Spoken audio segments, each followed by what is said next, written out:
기도하고 우리 함께 말씀을 나누겠습니다. 주님, 이 시간 주님의 말씀을 함께 붙들기를 원합니다. 이 말씀을 통해 주님의 마음과 주님의 생각과 또 특별히 오렌지 가나안 교회를 향하신 주님의 감정까지도 붙들 수 있는 오늘 이 시간이 될 수 있도록 주님 저희와 함께하여 주시옵소서. 모든 말씀을 예수님의 이름으로 간절히 기도드립니다. 아멘.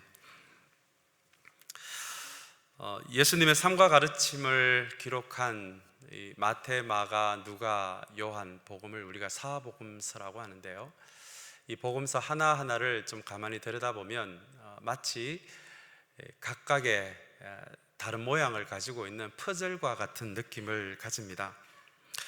하나하나가 성령의 감동하심으로 기록되었음과 동시에 성경을 기록한 저자들의 독특한 삶의 경험들까지도 그 안에 녹아들어 있기 때문입니다.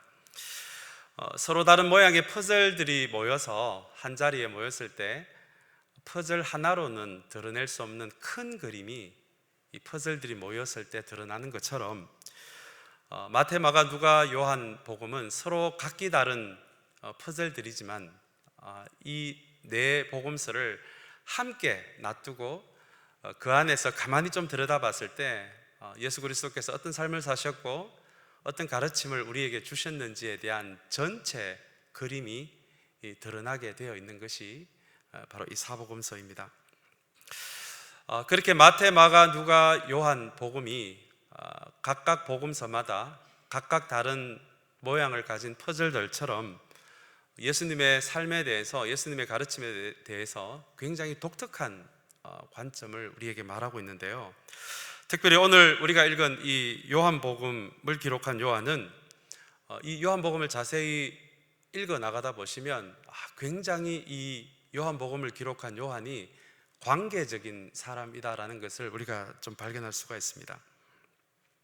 관계적이다라고 말씀을 드린 이유는 마태, 마가, 누가 복음과는 달리 요한복음 안에는 예수님이 만난 사람들과의 대화가 굉장히 섬세하고 굉장히 디테일 있게 소개되어져 있기 때문에 그렇습니다.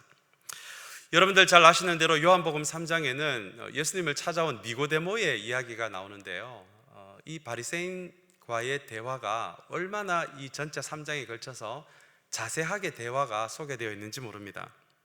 그리고 이어서 4장에 보시면은 예수님이 사마리아로 가셔서 거기 우물가에 있는 여인과 이야기하는 내용이, 그 대화 내용이 거의 4장 전체에 나올 정도로 한 여인과의 대화가 굉장히 섬세하고 게다가 아주 심리적으로 그렇게 묘사되어 있습니다.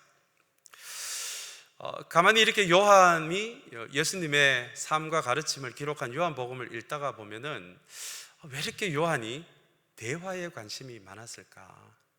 다른 제자들도 예수님이 사람들과 대화하는 장면을 많이 봤을 텐데 마태, 마가, 누가 보다도 특별히 왜 이렇게 요한은 예수님이 사람들과의 만난 그 대화에 이렇게 관심이 많았을까라는 이런 질문이 떠오릅니다. 여러분, 대화는 명령이 아닙니다. 일방적인 주장이 아닙니다. 정말 사람과 사람 사이의 대화가 되려면 상대방에 대한 순수한 관심이 있어야 하고요, 상대방에 대한 존중함이 있어야 합니다. 그리고 상대방에 대한 진실함이 있을 때 우리가 말하는 대화라는 것이 비로소 가능합니다. 그리고 정말 상대방을 위하는 마음이 있을 때, 아마 여러분들 다 그런 경험이 있을 거예요. 대화라는 자리에 가서 상대방에 대한 정말 위하는 마음이 없다면 이 대화가 이게 우리의 예상처럼 잘 흘러가지 않았던 그런 경험들을 아마 다 가지고 계실 것입니다. 여러분, 이런 대화가 실제로 벌어지고 있는 자리에, 실제로 이루어지고 있는 자리에 무슨 일이 벌어지는 줄 여러분 아십니까? 진짜 대화가 벌어지는 자리에는 대화하는 상대방들이 서로 자신의 진짜 모습을 발견하게 됩니다. 리차드 로우라는 영성가가 있습니다. 그 사람이 쓴 책 중에 불멸의 다이아몬드라는 책이 있는데요, 제가 요즘 아주 그 책에 좀 푹 빠져 있습니다. 이 책은 하나님이 만드신 진짜 자기와 그리고 우리가 만들어내고 있는 가짜 자기에 대해서 이야기를 하고 있습니다. 우리는 이분에 의하면 하나님이 만드신 우리의 진짜 자기보다 우리가 성공의 법칙을 따라서 만들고 있는 이 가짜 자기를 대부분의 크리스천들도 그 가짜 자기를 붙잡고 살아간다는 거예요. 가짜 자기가 하나님이 만드신 진짜 자기가 아니라 우리가 성공의 법칙을 따라서 만든 이 가짜 자기가 하나님의 말씀을 만났을 때 참 어떻게 생각해 보면 참 두려운 일이 벌어지는데요. 그것이 위선의 신앙을 만들어냅니다. 가짜 자기가 하나님의 말씀을 만나면 이 신앙이라는 것도 이 가짜 자기가 정말 이루고자 하는 것을 위한 수단으로 전락하게 되는 그런 일들이 벌어집니다. 그에 반해서 하나님이 만드신 진짜 자기, 어쩌면 새벽 2시에 빗소리에 깼을 때 그때 발견되는 연약한 나의 모습이 있잖아요. 자, 그것을 이 리차드 로우는 이것이 영원할 수밖에 없는 불멸의 다이아몬드라고 이야기를 하는데요. 이분에 의하면 진짜 신앙은 가짜 자기가 아니라 하나님이 만드신 이 진짜 자기가 복음을 만났을 때 비로소 진짜 신앙이 시작될 수 있다라고 이분은 이야기를 합니다. 예수님이 만나는 사람들에게 이 진리에 대해서 명령이나 일방적인 주장이 아니라 대화를 하신 이유가 바로 여기에 있습니다. 우리가 지금까지 만들어 온 가짜 자기를 내려놓고 주님은 그 대화를 통해서 정말 우리가 가지고 있는 이 진짜 자기가 복음을 만나기를 원하고 하나님을 만나기를 원하기 때문에 예수님은 만나는 사람에게 일방적인 복음에 대한 명령이나 강요가 아니라 그냥 그렇게 상대방을 앉혀놓고 대화를 하셨다는 것입니다. 그 대화 가운데서 주님은 그 상대방의 숨은 상처를 조심스럽게 좀 드러내기도 하시고 때로는 그 마음에 숨은 것을 드러내어서 직면하기도 하십니다. 그리고 아주 은밀하게 포장되어 있는 아주 그 은밀한 욕망을 마주보게 하시기도 하십니다. 왜 그렇게 하십니까? 진짜 신앙은 가짜 자기에서 벗어나서 진짜 자기가 이 복음을 만나야 시작될 수 있기 때문에 그렇습니다.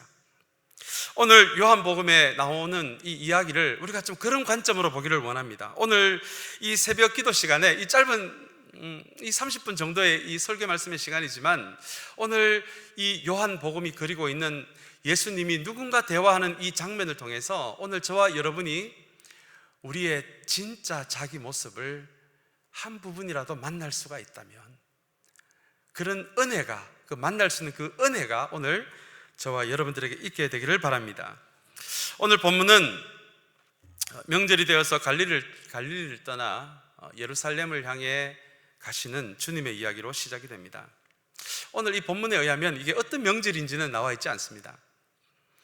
여러분들 잘 아시다시피 이스라엘의 명절은 구약시대 때에 출애굽부터 시작해서 하나님이 자기들의 조상들을 어떻게 이끌어내셨는지를 기념하는 명절이어서 이 성전에 있는 이 예루살렘을 중심으로 굉장히 큰 행사들이 벌어집니다.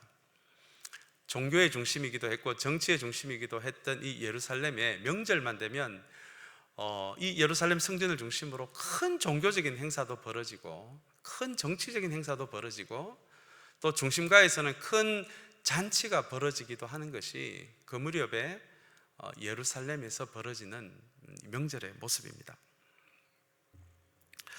아마 미국의 추수감사절처럼 흩어졌던 가족들이 리유니언해서 식탁을 같이 나누는 그 계절이 바로 이 명절이기도 합니다. 이 명절날 주님이 예루살렘을 방문하셨다라는 이야기로 오늘 본문이 시작이 됩니다. 그런데 오늘 본문을 가만히 보니까 예수님이 종교적인 큰 행사가 벌어지고 있는 곳이나 혹은 큰 파티가 벌어지고 있는 중심가로 가시는 것이 아니라 예루살렘에서도 어쩌면 가장 어두운 곳인 불치병을 가진 사람들이 모여서 사는 가장 소외된 지역인 베데스다라는 그 연못으로 주님이 찾아가셨다라고 이야기를 합니다. 여러분, 명절이 환하고 시끄러운 느낌이다라면 명절일수록 더 어두워 보이는 지역이 그 시대로 보자면 바로 이 베데스다 연못가였습니다. 아마 우리 21세기 우리 LA로 비춰보자면 예수님이 만약에 이 번화한 LA로 오셨다면 가장 번화한 중심가가 아니라 어쩌면 홈리스들이 모여 사는 산 샌페드로 지역으로 가신 것이 오늘 본문에 나와 있는 예루살렘에서도 베데스다 연못가로 가셨다는 그 의미가 될 것입니다. 여러분, 동선이 무엇인지 아마 잘 아실 것 같아요. 내가 오늘 하루 동안 움직인 거리를 연필을 들고 이렇게 자로 이렇게 선을 그어 보면 내가 오늘 하루 동안 움직인 거리를 바로 이 동선이라고 합니다. 제가 만약에 저녁에 퇴근을 해서 마켓을 잠깐 들렀다가 그리고 그 이후에 다시 교회로 갔다 오고 가정을 한다면 저의 하루의 동선은 직장과 마켓, 이 교회가 될 것입니다. 이것이 오늘 저의 동선이 되는 것이죠. 같은 원리로 사복음서에 나타난 예수님의 움직인 곳을 연필을 들고 자를 들고 이렇게 그어 보면 예수님이 움직인 이 거리를 이렇게 선으로 나타낸 것을 예수님의 동선이다, 이렇게 우리가 말해 볼 수 있을 것 같아요. 참 흥미로운 것은 이 사복음서 가운데서 예수님이 움직인 곳을 연필을 들고 선으로 그어 보면 그 지역들이 대부분 소외된 지역이었고 베데스다 같이 그 시대에 아주 바닥 인생들이 모여서 살아가는 그곳으로 주님이 주로 움직이셨다는 것을 우리는 볼 수가 있습니다. 우리가 보통 진리라고 말할 때 우리는 대개 예수님의 입에서 나온 말씀을 우리가 진리라고 이야기를 합니다. 맞습니다. 틀림이 없는 사실입니다. 주님의 입에서 나온 모든 말씀은 진리입니다. 그러나 우리가 잊지 않아야 할 것은 주님의 입에서 나온 그 말씀만이 진리가 아니라 더해서 주님이 움직이셨던 이 주님의 동선도 우리가 따라야 할 진리가 된다는 것입니다. 이것이 이 시대 오늘날의 교회가 따라야 할 주님의 진리의 동선이 되기 때문에 그렇습니다. 며칠 전에 우리 김인철 목사님이 저에게 동영상 하나를 보내주셨는데요, 제가 그 동영상을 열어보니까 이 오렌지 가나안 교회가 인근에 있는 말틴 초등학교입니까? 이 초등학교에 돈이 없어서 과학 캠프에 가지 못하는 이 아이들을 여러 가지 야드 세일을 통해서 그 아이들을 도와서 이 캠프에 갈 수 있도록 돕는 그 행사를 한 동영상이었습니다. 그 동영상을 보면서 제가 참 마음이 얼마나 따뜻했는지 모릅니다. 어쩌면 이 오렌지 가나안 교회는 주님이 그렇게 낮은 곳으로 향했던 주님의 동선을 따라서 어쩌면 이 인근의 이 커뮤니티 안에 가난한 사람들, 낮은 사람들을 찾아다니는 그 주님의 동선을 따라가고 있는 이 교회가 아닌가라는 생각이 들어서 제 마음이 얼마나 따뜻했는지 모릅니다. 만약에 말이죠, 교회가 낮은 곳을 찾아다니셨던 주님의 동선을 떠나서 더 크고 화려한 곳으로 그 동선이 바뀌어지는 순간 교회는 주님의 진리의 동선에서 벗어나게 되는 것입니다.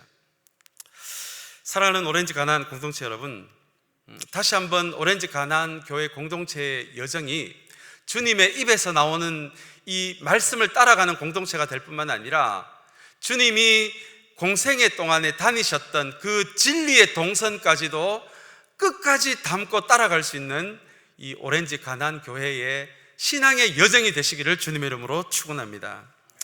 오늘 예수님의 대화가 벌어진 곳은 바로 이 베데스다 연못입니다. 2절에 보니까 양의 문이라는 표현이 나옵니다. 양문이라는 표현이 나오는데요, 아마 예루살렘의 성전의 예배에 쓰여질 이 양을 데리고 사람이 출입을 한 곳이 바로 이 양의 문입니다. 양문입니다. 아마 이 양문으로 통과하면서 이 양문 옆에 있는 베데스다 연못가에서 이제 제물로 바칠 양이 좀 더러우면 좀 씻기도 했을 것입니다. 그리고 여러분, 이 주랑이라는 말은 천정을 바치는 기둥을 의미합니다. 아마 이 베데스다 연못 근처에 좀 햇볕을 피하기 위한 지붕 같은 것이 있었을 것이고요, 그 지붕을 받치는 5개의 기둥이 있었을 것입니다. 이것을 5주랑이라고 이야기합니다. 이 연못은 조금 전에 말씀드린 것처럼 양을 씻기도 하고, 그리고 성전에서 여러 용도로 쓰이도록 그렇게 그 물을 보관하는 장소이기도 했을 것입니다. 그런데 오늘 이 베데스다 연못에 대해서 굉장히 흥미로운 이야기를 이 요한이 우리에게 들려주는데요, 3절 4절에 보니까 천사가 가끔 물을 휘저었을 때 제일 먼저 들어가는 환자가 병이 나을 수 있다라는 이 전설 같은 이야기, 이 신화 같은 이야기가 오늘 이 베데스다 연못가에 흘러나오는 그런 이야기를 요한은 소개하고 있습니다. 여러분, 여기서 천사라고 이야기를 하니까 우리 구약에서 이야기하는 우리 하나님이 가끔 이렇게 심부름도 시키고 하는, 또 그분의 뜻을 전하기도 하는 그런 천사로 우리가 오해할 수가 있는데요, 그러나 그 시대 문헌을 보자면 하나님이 구약에서 그렇게 메신저의 역할을 하는 그 천사일 뿐만 아니라 일반적인 메신저의 역할을 하는 좀 중요한 사람들을 향해서도 이 천사라는 이 헬라어 단어를 사용을 했던 기록이 나와 있습니다. 그래서 오늘 이 본문에서 나오는 이 천사는 우리 구약이 이야기하는 그 천사가 아니라 그 시대에 어떤 중요한 메신저의 역할을 하는 그런 어떤 중요한 사람을 향해서도 이 천사라는 단어를 사용했다는 것입니다. 그리고 또 예수님 시대 때 다른 어떤 문헌들을 보자면 이 베데스다에 또 다른 어떤 신적인 존재가 등장을 하는 그 문헌들이 발견이 되는데요, 로마의 의술의 신인 에스클리피우스라는 신이 특별히 이 연못을 중심으로 해서 사람을 치료하는 이야기가 등장합니다. 그래서 3, 4절은 하나님이 가끔 천사를 보내는 것이 아니라 어쩌면 이 에스클리피우스라는 존재가 나와서 이 연못을 휘저었을 때, 이 로마의 의술의 신이기 때문에 그 휘젓는 순간에 그 안에 제일 먼저 들어가는 사람들이 나을 수 있다라는, 어쩌면은 하나님에게 바친 양을 깨끗하게 씻기도 하고 하나님을 예배하는 성전을 위해서 여러 용도로 쓰이는 이 물을 보관하는 장소였던 베데스다 연못가였지만, 실제 이 베데스다 연못가를 지배하는 것은 신화적인 이야기, 전설 같은 이야기, 그런 미신과 같은 이야기가 지배했던 곳이 바로 이 베데스다 연못이었다는 것입니다. 또한 여러분, 오늘 본문에 보니까 이 베데스다 연못은 무한 경쟁의 자리였습니다. 실제 신화와 전설에 의하면 연못이 움직일 때 실제로 나올 수 있는 사람은 제일 먼저 들어가는 그 첫 번째 사람뿐이었습니다. 그래서 이 베데스다 연못에는 협동이라는 게 없었어요. 함께 더불어라는 정신이 없었습니다. 왜냐하면 제일 먼저 들어간 사람만이 나올 수가 있기 때문에 거기에 모여있는 환자들 그 사이에서도 모두가 경쟁의 대상이 될 수밖에 없었던 지역이 바로 이 베데스다 연못이었습니다. 그래서 아마 실제로 이 연못 주위에 있었던 환자들이 점점 더 병세가 나빠졌을 것 같아요. 왜냐하면 이 물이 언제 움직일지 모르니까 밤에 잠인들 제대로 잤겠습니까? 그리고 밤에 자다가 어떤 날은 바람이 좀 심하게 불면은 이게 연못이 일렁이니까 혹시 이게 천사가 움직이는 게 아닌가 해서 한밤중에도 제일 먼저 뛰어들기 위한 경쟁을 해야 하는 곳이 이 베데스다 연못이었습니다.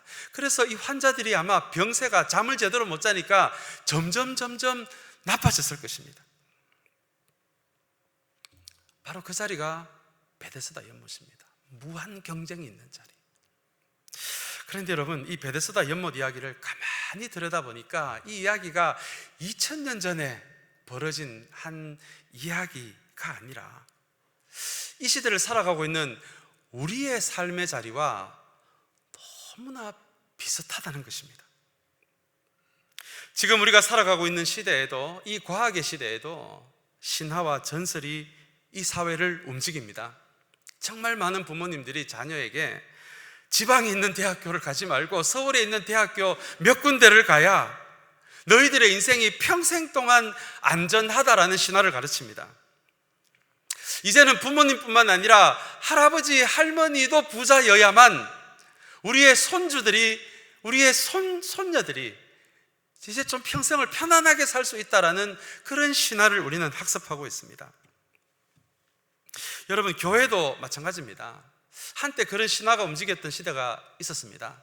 교회를 큼지막하게 잘 지어 놓기만 하면 전도할 것도 없이, 양육할 것도 없이, 제자 훈련할 것도 없이 큼지막한 교회만 하나 있으면 사람들이 저절로 모여든다라는 그런 신화가 움직였던 때가 있었습니다. 지금도 그런 신화가 좀 남아있지는 않나요? 설교사라는 목회자 한 명만 있으면 우리 교회 재정이 해결된다라고 했던 그 신화가 작동했던 때가 있었습니다. 그리고 여러분, 지금 교회들이 조금씩 재정이 어려워지면서 이 LA에 한 1000개 우리 한인 교회들이 있는데요, 이 1000개 교회들 안에 어떤 두려움이 생겼습니다.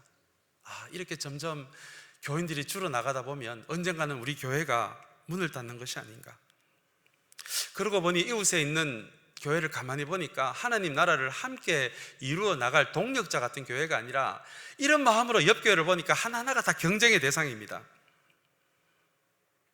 그래서 누구나 할 것 없이 이 2000년 전에 나오는 이 베데스다 연못가로 이 시대에 있는 교회들도 다른 교회들보다 먼저 이 연못가로 뛰어들고자 하는 그 경쟁심으로 그렇게 교회를 일구어 나가는 모습이 오늘날의 우리의 한 모습이 아닌가 생각해 봅니다. 그렇게 가짜 자기를 만들어 놓고 그 안에서 서로 비교하고 아파하고 분노하고 좌절합니다. 그래서 어쩌면 이 베데스다 연못과 이 주변에 모여 있는 사람들이 2000년 전에 누군가, 우리와 상관없는 누군가의 이야기가 아니라 이 시대 우리와 너무나 많이 닮았습니다. 그리고 마침내 그 연못가에서 그렇게 살아가는 사람들에게 진짜 자기를 만나게 하기를 원하시는 주님의 대화, 말글기가 시작이 됩니다. 여러분, 6절에 보니까 예수님은 이 38년 환자에게 이렇게 질문을 합니다. 낫고 싶으냐? 내가 낫고자 하느냐? 이렇게 질문을 합니다. 근데 여러분, 이거 너무 뻔한 질문 아닙니까? 이거 낫고 싶지 않은 환자가 어디에 있겠습니까? 낫고 싶은 마음이 있으니까 아직도 이 38년 된 환자가 이 연못과 주변을 떠날 수가 없잖아요. 그러나 예수님은 언제나 그렇듯이 뻔한 질문을 하시는 분이 아니십니다. 예수님의 질문은 늘 그렇듯이 그 사람의 중심을 흔들어서 결국은 가짜 자기를 벗어버리고 진짜 자기를 만나게 하는 의도가 예수님의 대화 안에 있기 때문에 그렇습니다. 왜냐하면 예수님이 본 사람은 그냥 단순히 낫기를 바라는 누군가가 아니라 이 38년간의 이 병환 가운데서 모든 것을 놓아버리고 살아가는 사람을 발견했기 때문입니다. 이미 이 38년 환자는 단순히 낫기를 원하는 사람이 아니라 너무나 긴 세월 동안 이 연못가 주변에서 방황을 하고 있어서 이미 자기의 감정이란 감정은 모두 죽어버린 사람이기 때문에 그렇습니다. 그럼에도 불구하고 여전히 전설과 신화를 붙잡으면서 습관적이면서 무기력한 경쟁을 하고 있는 그 사람이 바로 이 38년 된 환자이기 때문에 그렇습니다. 그래서 여러분, 이 사람에게 던진 내가 낫고자 하느냐 하는 이 질문은 그냥 단순한 정말 네가 낫고 싶으냐라는 질문이 아니라 그 무기력해진 내면 안에 너에게 정말 낫고 싶은 마음이 있느냐, 내가 정말 나을 수 있다라는 것을, 그런 소망을 조금이라도 네가 가지고 있느냐. 그래서 여러분, 이 질문을 통해서 가짜 자기를 벗어버리고 진짜 자기를 만나게 하고자 하는 그 주님의 마음이 담겨진 질문이 내가 정말 낫고자 하느냐 라는 그 질문입니다. 사랑하는 여러분, 우리도 찬양 가운데, 예배 가운데, 기도 가운데 우리가 이런 고백을 참 많이 합니다. 말씀대로 살게 해 주시옵소서. 주님처럼 기쁘게 희생하며 살아가게 하여 주시옵소서. 우리 교회가 다른 어떤 교회보다도 이 시대에 의미 있는 걸음을 걸어가는 교회가 되게 하여 주시옵소서. 살아있는 교회가 되게 하여 주시옵소서. 먼저 그 나라와 그 의를 주님이 말씀하시는 대로 그것을 먼저 구하는 교회가 되게 하여 주시옵소서. 우리는 늘 이렇게 습관처럼 고백을 합니다. 그런데 여러분, 주님이 이 38년 된 환자에게 던진 이 질문을 동시에 우리에게도 던진다면 주님은 이렇게 물어보실 것 같아요. 그거 정말 너희들이 원하는 거니? 정말 너희들이 그렇게 살고 싶어서 그렇게 말하는 거니? 정말 너희들의 교회가 깨어있는 교회가 되기를 정말 너희들이 그렇게 원하는 거니? 이 시대에 의미 있는 걸음을 걸어가는 교회가 되어가게 해달라고 너희들이 기도하고 있는데 그건 너희 진심이니? 정말 너희들이 그렇게 될 수 있다라고 정말 믿고 있니? 아니면은 오늘 이 본문에 나와 있는 이 38년 된 환자처럼 이 습관적이면서 학습된 좌절감 안에서 우리의 몸과 마음은 여전히 베데스다를 향해서 뛰어들고 싶은데 우리는 그렇게 신앙적인 말을 습관처럼 하고 살아가고 있지는 않습니까? 오늘 이렇게 살아가고 있는 이 38년 된 환자에게 예수님은 8절에서 이렇게 이야기하십니다. 오늘 어쩌면 오늘 이 말씀의 이 하이라이트 같은 말씀인데요, 주님은 이렇게 말씀하십니다. 일어나서 내 자리를 걷어가지고 걸어가거라. 내 자리를 들고 걸어가라 라고 이렇게 말씀하십니다. 이걸 제가 영어 성경에 보니까 아주 좀 더 이렇게 쉽게 되어 있던데요. Get up, pick up your mat and walk, 이렇게 되어 있더라고요. 여기서 나오는 매트는 우리가 알고 있는 이 잘 때 밑에 깔고 자는 요 같은 매트입니다. 그 시대는 보통 지프로 만들었는데요, 건강한 사람들은 자기 두 발로 걸어가면서 어디에 이 매트를 가지고 갈 때 자기 어깨에 이렇게 걸쳐서 걸어가는 것이 그 시대에 보통 매트를 움직이는 방식이었습니다. 저는 이 8절에 나오는 이 주님의 말씀을 통해 이 요한은 정말 주님이 이야기하고 있는 가장 이상적인 크리스찬의 모습이 어떠한 모습인지를 우리에게 보여주고 있다고 생각합니다. 그것은 38년 된 환자처럼 이 무한한 경쟁의식 안에서 습관된 좌절감 안에서 그저 낫고자 하는 마음으로 연못을 끊임없이 거기 안에서 머무는 그런 사람이 아니라 정말 한 사람을 건강하게 다시 한번 자기의 두 다리로 서게 해서 자기가 그동안 38년 동안 의지하고 있었던 그 매트를 건강한 사람처럼 자기 어깨에 메고 걸어가게 하는 그것은 이 베데스다 연못이 아니라 그렇게 할 수 있는 분은, 그렇게 할 수 있는 유일한 분은 오직 예수 그리스도라는 것을 오늘 이 8절에서 요한은 우리에게 이야기하고 있는 것입니다. 그래서 진작 뛰어들어야 할 것은 베데스다 연못이 아니라 우리가 온 마음을 향해서 뛰어들어야 할 것은 바로 예수 그리스도라는 것. 그리고 이 예수 그리스도만이 여전히 이 땅에서 신화를 믿고 여전히 우리가 크리스찬이라고 말하지만 전설을 믿고 여전히 이 무한 경쟁 안에서 비교하고 힘들어하고 고통스럽게 살아가고 있는 우리의 연약해진 두 다리를 다시 똑바로 세워서 우리가 이 땅에서 예수 그리스도 이외에 의지하고 있는 것들을 우리의 어깨에 메고 걸어갈 수 있게 하는 그 힘과 능력이 되는 것은 오직 예수 그리스도의 복음밖에 없다는 것이 바로 이 8절의 말씀입니다. 이 요한복음이 한 60년대 정도에 쓰여졌는데요, 아마 1세기의 교회들은 예배 때마다 이 구약의 말씀을 읽기도 했지만 1세기에 쓰여졌던 이 요한복음의 말씀을 예배 시간에 읽었을 것입니다. 같이 교인들이 낭독했을 거예요. 아마 이 부분을 읽으면서 그 1세기 교인들이 어떤 마음을 가졌을까요? 맞다, 이 연못가에서 있는 이 사람들이 바로 우리였구나. 우리가 복음을 이야기하지만 우리는 여전히 신화를 이야기하고 경쟁을 이야기하고 그러면서 우리가 의지하는 어떤 매트를 하나 가지고 그 위에 평생을 그 위에서 그냥 그것을 의지하고 살아가는 우리의 가짜 자기를 아마 이 본문을 대할 때마다 우리 1세기 교인들은 발견하고 다시 한번 이 진리의 원음에 자신의 삶들을 조율해 나가는 그 일들이 아마 1세기 교인들이 이 부분을 대할 때마다 아마 그렇게 했을 것 같아요. 사랑하는 여러분, 다시 한번 오늘 이 말씀을 통해서 우리가 뛰어들어야 할 곳은 베데스다 연못이 아니라 다시 한번 우리 예수 그리스도이라는 것을 다시 한번 믿음으로 선포하게 되는 이 새벽의 시간이 되기를 주님의 이름으로 축원합니다.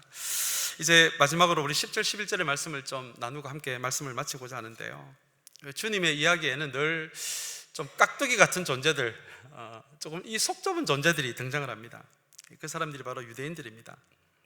이 사람들은 유대인들이기 때문에 안식일이 어떤 날인지를 압니다. 오늘 이 일이 벌어진 것이 안식일이고, 아마 이 자리를 들고 걸어가게 된 이것이 안식일에서는 해서는 안 되는 노동에 해당되기 때문에 이 38년 된 환자가 벌떡 일어나서 자기 매트를 어깨에 메고 걸어가는 모습을 보고 이 유대인들이 시비를 거는 장면이 10절 11절의 말씀입니다. 안식일의 원래 의미는 하나님 앞에서의 쉼입니다. 일주일 동안의 그 삶을 좀 하나님 앞에서 되돌아보고 하나님 앞에서 안식을 누리는 것이 바로 안식일의 원래 의미인데요, 이 전통이 오래되다 보니까 안식일 날에 해서는 안 되는 규칙 게임으로 이 안식일의 의미가 변질되고 말았습니다. 그래서 이 38년 된 환자가 두 다리로 일어나서 매트를 어깨에 메고 걸어가는 이 장면을 본다면, 정말 정상적인 사람이라면 좀 그 사람에게 달려가서 손이라도 잡아주고 이제 가족에게 돌아갈 수 있게 되어서 얼마나 좋으세요, 이 정도의 인사라도 할 수 있어야 하는데, 이렇게 좀 따뜻한 말을 건넬 수 있어야 하는데, 이렇게 좀 공감할 수가 있어야 되는데, 근데 이 사람들은 10절의 말씀에 보니까요, 정말 그 장면을 바라보면서 가서 좀 따뜻하게 손을 잡아주는 그런 행동이 아니라 오히려 그 장면을 보면서 마음이 차가워져서 이렇게 이야기합니다. 오늘은 안식일인데, 그래서 그 자리를 어깨에 메고 가서는 안 됐는데, 그것이 옳지 않다라고 오늘 이 38년 된 환자들에게 이야기를 합니다. 여러분, 참 못났습니다. 참 못났습니다.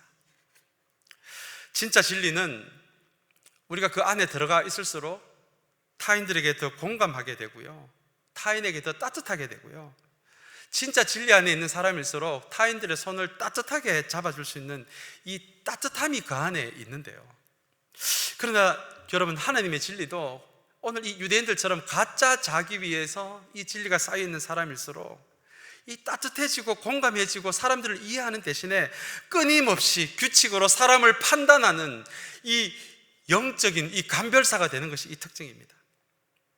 참 못난 크리스찬이 되는 것입니다.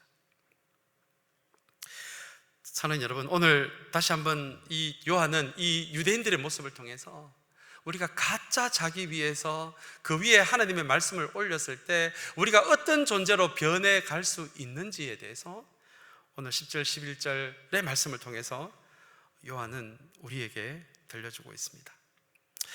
이제 말씀을 맺기를 원합니다. 오늘 다시 한번 이 요한복음의 이 말씀을 통해서 오늘 우리가 이 21세기 교회가 점점 힘들어가고 있는 이 시대에 우리가 이 베데스다 연못가를 맴도는 그런 하나님의 사람들이 아니라 다시 한번 우리의 무릎을 세워서 복음 위에 세워서 우리를 다시 한번 우리가 의지하고 있는 것을 우리의 어깨에 메고 우리가 의존적인 존재가 아니라 하나님 안에 세워진 주체적인 존재가 되어서 그렇게 복음 안에서 새로워지고 복음 안에서 진짜 자기가 이 복음을 만나게 되고, 그래서 다시 한번 이 시대에 대안으로 서게 되는 하나님이 찾으시는 그 한 사람 한 사람으로 세워지는 오렌지 가나안 교회, 그리고 저와 여러분들이 되시기를 주님의 이름으로 축원합니다.